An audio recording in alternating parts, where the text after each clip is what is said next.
saw in Enugu yesterday.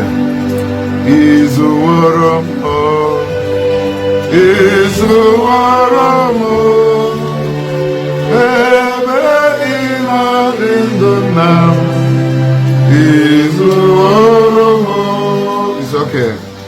This song is just appreciate God knows the word. All I ever wanted to be is what I am, and all I ever dream of is what Our Lady have done for me, and I pray that it shall be permanent. Through the intercession of our Blessed Mother Mary, may you just enjoy these few words of encouragement. Number one, to every Catholic minister, evangelizers, priests, especially those who are of special charism, to healing ministry or prayer ministry. Reward and restoration through obedience, a later rain through the corridors of obedience is what I saw yesterday in Baka, the Catholic adoration ground in the Enugu diocese of Fadiji came in Baka. Yesterday, the whole world came out for him. Men from all walks of dignitaries, men, women, work with children, mass servers, priests, reverends. You tell how to Father Nwebe joy. Even for na Aguleri the other day. Izuwolomo, ebe inadindo. Izuwolomo. Then, if I have for na Ngopala next month. Izuwolomo, ebe inadindo. Izuwolomo. Eshe na Father Nwebe joy aka abia gwa yi foforo na Aguleri we ma no zuwolo ye.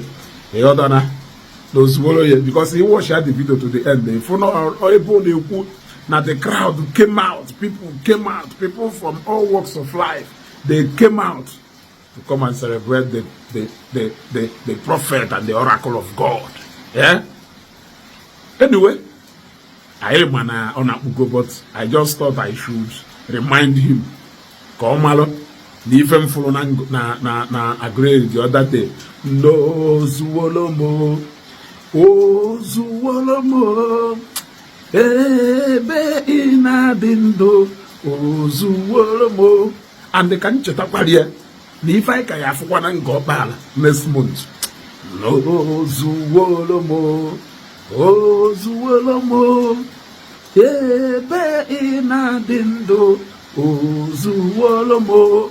You know that go? Because people from all walks of life came to Aguleri to come and celebrate what God has used the minister of God, the oracle of God, the prophet of our time, the Elijah of our time to do for his people. And the people from all walks of life kaya biakwa together this month to come and witness the annual wonders God uses the great prophet and the great oracle. Women and go pala. I'm a neji 30 years priestly ordination. Where chalk a gemma Zion aka. Man, when the Zion when it comes to people, crowd of people for Potaba, Evangelist Ebuka my head. On our head now, man, is it only about numbers? Man, I haven't make reference to that numbers. And maybe prominent people, they will not say anything. They will only say something when you have countered them to show them that if you want brag, na Zion in excess.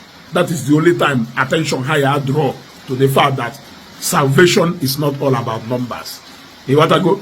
Because now if I follow Nenugu, oh Jizuolo yao, oh Jizuolo yao, nebe inadendo, oh Jizuolo yao, no de kwalanya, fukuife, meluna, Aguleri, funke yeme, nango bala this month.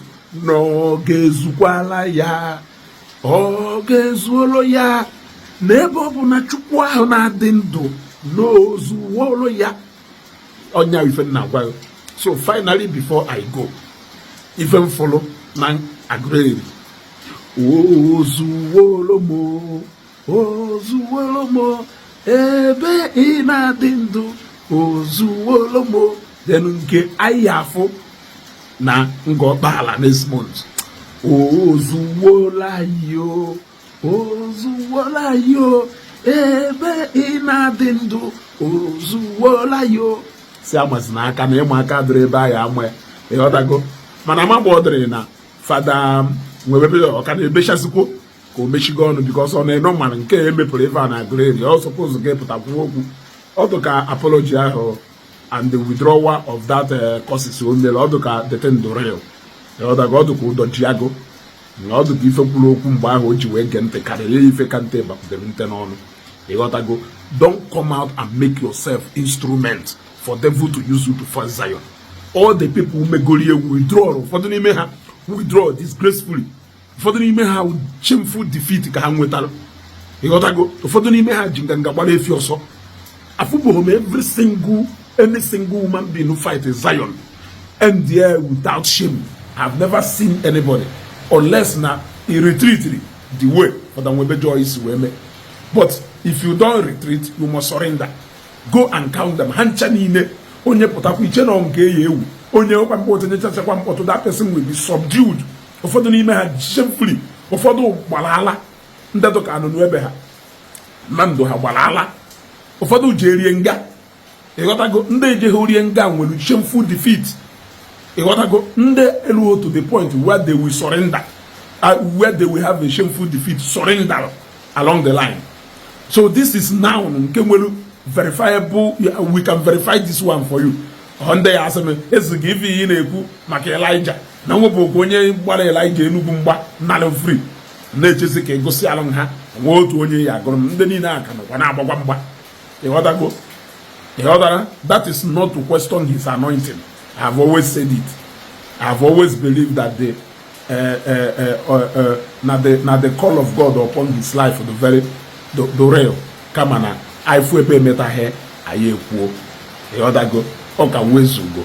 Share this video ka Fada Nwebe joy mara na n'ozuwola anyị na as far as Chineke na-adụ ndụ na ife ifo na Aguleri and ife anyị afụ na nga ọkpala n'ozuwola anyị.